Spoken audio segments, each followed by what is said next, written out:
Hanoï, le carrefour de l'ancienne rue Paul Bert et du Petit Lac, à l'heure de la sortie d'usine. Pas une seule voiture, mais beaucoup de vélos sur lesquels se déplace lentement, machinalement la foule des travailleurs, dans une régularité impressionnante.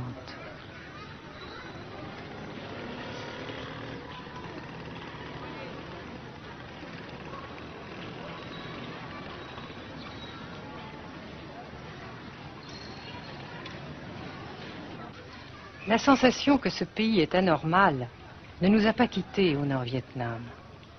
Anormal d'abord parce que toute vie individuelle a disparu au bénéfice d'un effort collectif extraordinaire.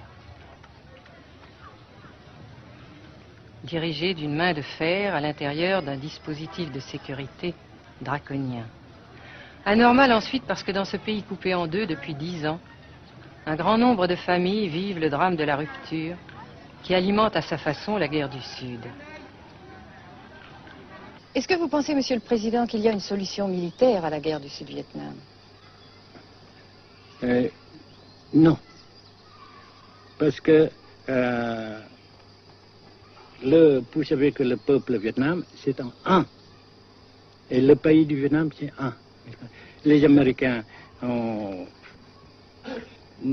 fait une guerre d'agression, comme qui dit, c'est une guerre non déclarée.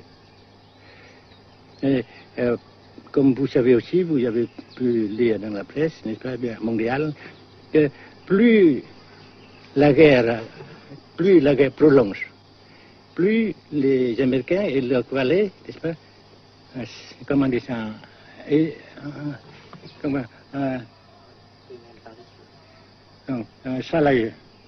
s'enliser, hein? Et plus ils supportent des échecs, comme vous savez récemment, n'est-ce pas? Par conséquent, la guerre ne peut pas durer éternellement. Et je suis très heureux que les politiciens haut placés français ont reconnu cela. Vous pensez que le général de Gaulle pourrait en quelque sorte, à un certain moment, arbitrer le conflit? Arbitrer, qu'est-ce que vous comprenez par le mot arbitraire? Nous ne sommes pas des équipes de football. Hein? Mais au-delà des accords de Genève, si je ne me trompe, une idée du général de Gaulle est la neutralisation de tout le sud-est asiatique. Est-ce que c'est une idée qui vous semble intéressante? Comme j'ai déjà dit quelquefois, c'est une idée intéressante. Mais ça dépend encore une fois de la volonté de ces peuples et la manière comment on procède à réaliser. C'est une grande question, n'est-ce pas? Et je ne peux pas dire que je suis d'accord. Et je ne dis pas que je ne suis pas d'accord, n'est-ce pas? Mais parce que vous dites, par exemple, vous dites fleurs. Fleurs, il y a beaucoup de sortes de fleurs. Il y a des roses, il y a des blanches, des rouges, etc. Et il y a qui sont bons et d'autres qui ne sont pas bons. Mais on dit fleurs. Monsieur le Président, nous avons constaté avec chagrin qu'au cours de notre voyage au Nord-Vietnam, que l'influence française était devenue à peu près inexistante dans votre pays. Les moins de 25 ans ne comprennent plus du tout le français. Et je me demande si, à votre idée, des rapports peuvent se rétablir tels que la France continue à jouer une sorte de rôle culturel ici. Avec la France, surtout, et avec tous les autres pays.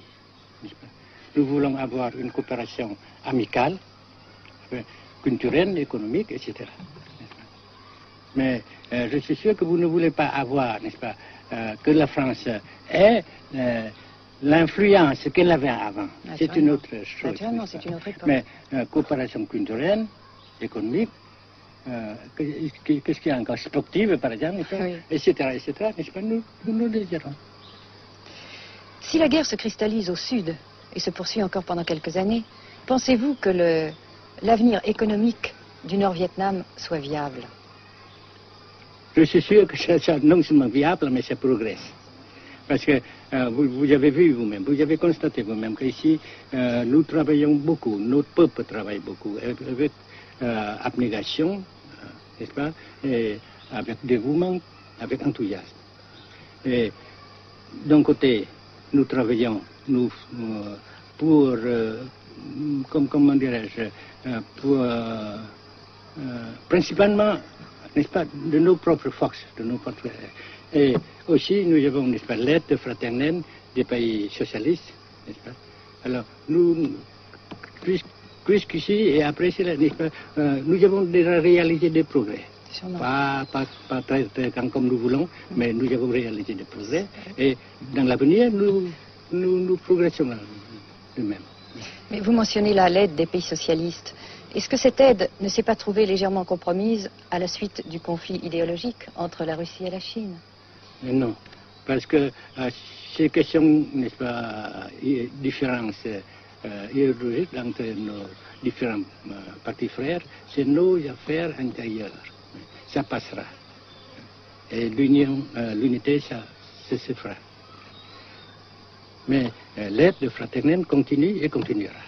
Et c'est très précieux pour nous.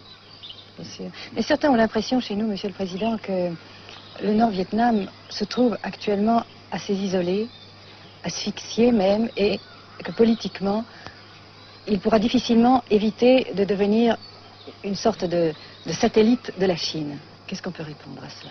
Jamais.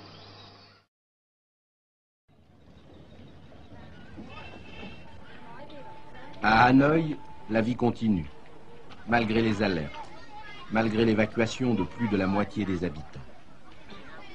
Les petits magasins de la rue de la Soie sont pour la plupart fermés.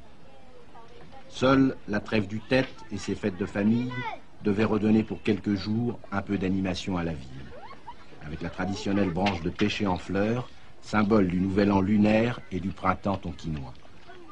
La trêve, malheureusement, ne fut qu'un espoir déçu.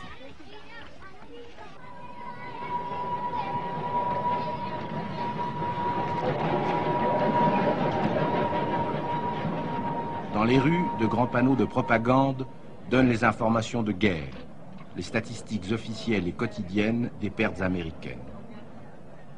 Selon le gouvernement de la République démocratique du Vietnam, 1631 avions américains auraient été abattus au-dessus du Nord-Vietnam.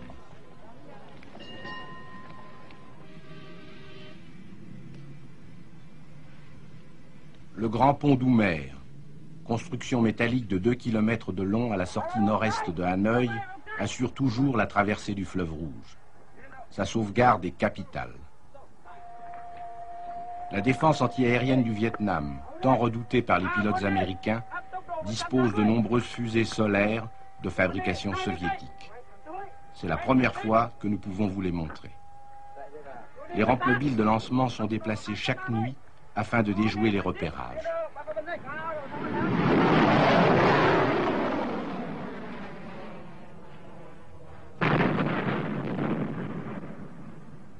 Selon les milieux officiels de Hanoï, 54 avions de l'US Air Force auraient été abattus en 1966 par la seule défense antiaérienne de la capitale.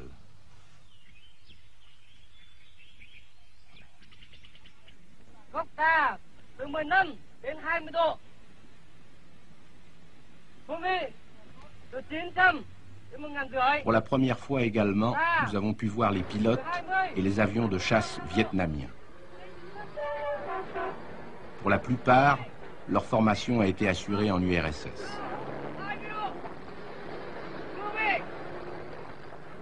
L'état-major des forces aériennes du Vietnam se défend d'utiliser des pilotes ou des spécialistes étrangers.